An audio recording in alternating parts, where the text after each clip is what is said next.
Yes, thank you, Chair. Let me thank Mr. Efstatiou for this important report and for reminding us that torture and ill treatment continues to be present in places of detention in Council of Europe soil. In some member states, in fact, torture is systemic, like in Turkey, as the report emphasizes.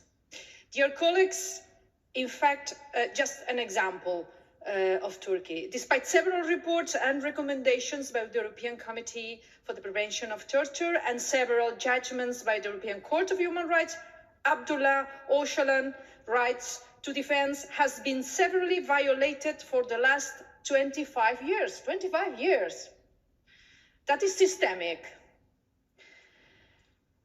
Ocalan and the 3 other prisoners on the Imrali Island prison have not had any contact with the outside world, not even with their lawyers, from almost 3 years ago. They are subjected to a strict incommunicado regime, which constitutes a violation of the European Conventions on Human Rights. The aggravated life imprisonment did not exist in Turkish law, but this regime targeted Ocalan specifically and was first imposed on him.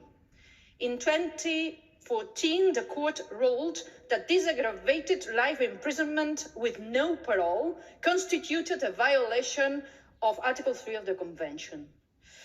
Some months ago, I took part of a mission in Turkey whose main focus was on political prisoners and conditions to which they were subjected, including Ocalan. And we were informed that this aggravated life imprisonment sentence has been applied to thousands of prisoners in a systemic way. It is crystal clear that isolation prison regime on Imrali has been introduced throughout Turkey, thus serving as a model for an entire prison system in the country, using Imrali as a laboratory of the worst prison practices.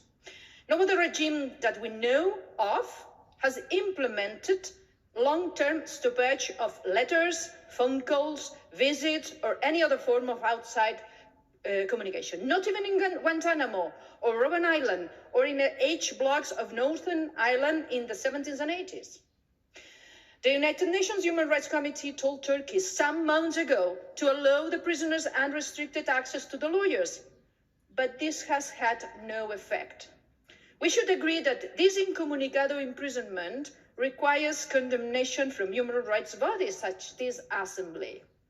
To conclude, it was the clear understanding of all those we met, were representatives of human rights organizations or were political representatives, that there could be no real democratization in Turkey if the Kurdish question is not resolved, and that an absolute precondition for a peace process to be resumed is that the isolation of Ocalan must be ended and he must be released, returning to a democratic solution to the Kurdish question. Dear colleagues, neutrality in the face of violation of rights and freedoms is equivalent backing the perpetrator. Thank you, Chair.